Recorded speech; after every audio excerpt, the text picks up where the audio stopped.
শহরের একেবারে শেষ প্রান্তে ছিল এক পুরনো অট্টালিকা। শতবর্ষ পেরিয়ে যাওয়া ওই বাড়িটি কালের সাক্ষী হয়ে দাঁড়িয়েছিল। মানুষ বলতো বাড়িটিতে অভিশাপ লেগে আছে, কেউ সেখানে রাত কাটালে জীবিত ফিরত না। রাকিব একজন প্রত্যন্তবিদ, এ বাড়ি নিয়ে ভীষণ কৌতূহল ছিল। সে ভূতপ্রেত বিশ্বাস করতো না। তাই রাকিব বলে উঠল একদিন, বন্ধু চল রাসেল, আমরা ওই বাড়ি থেকে ঘুরে আসি। রাসেল বলল, তুই কি পাগল হয়ে গেছিস? ওই বাড়িতে জানিস না ভূতপ্রেত থাকে?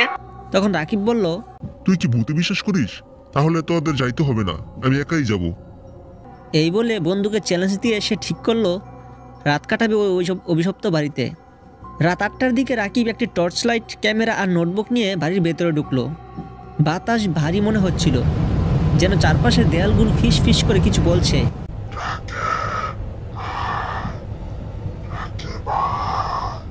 কাঠের মেঝে চিরিক চিরিক শব্দ করছিল। তার ভার সইতে না পেরে হঠাৎ দরজার এক কোণ থেকে ফিস ফিসানি শোনা গেল, কে যেন ডাকছে।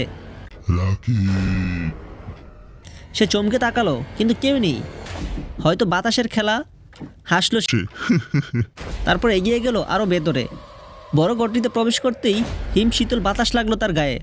হঠাৎ করে জানালার পর্দা উঠতে লাগলো, অথচ বাতাস ঢোকার কোনো পথই ছিল না। রাকিব তার ক্যামেরা অন করলো। ভিডিও করতে গিয়ে দেখতে পেল তার পিছনে একটা ছায়ামূর্তি দাঁড়িয়ে আছে। মুহূর্তে তার রক্ত হিম হয়ে গেল।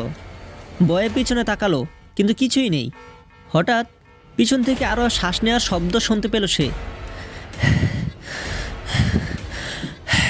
ধীরে ধীরে গলার কাছে ঠান্ডা বাতাসের ছোঁয়া অনুভব করলো। রাকিব চিৎকার করতে চাইল, কিন্তু গলা দিয়ে শব্দ বের হলো না। ঘরের কোণ থেকে এক নারী ছায়ামূর্তি বেরিয়ে এলো। এলোমেলো চুল, ফ্যাকাশে চেহারা, সে কাঁদছিল। রাকিব পেছাতে চাইল, কিন্তু তার পা যেন মাটিতে আটকে গেছে। আতঙ্কে সে কেবল চেয়েই রইল।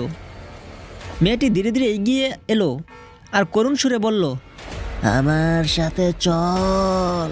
হঠাৎ জানালার বাইরে বজ্রপাত হলো আর ঘরের ভেতরটা জ্বলছে উঠল। সেই মুহূর্তে রাকিব দেখতে পেল মেয়েটির চেহারা বিকৃত হয়ে গেছে। তার চোখের গব্বর কোনো মনি নেই, শুধু অন্ধকার। মুখ হা করে চিৎকার করলো আর রাকিবের চারপাশে এক ভয়ঙ্কর বাতাস ঘুরতে লাগলো। রাকিব কোনো রকম নিজেকে সামনে দৌড় দিল দরজার দিকে, কিন্তু দরজা তখন বন্ধ হয়ে গেছে।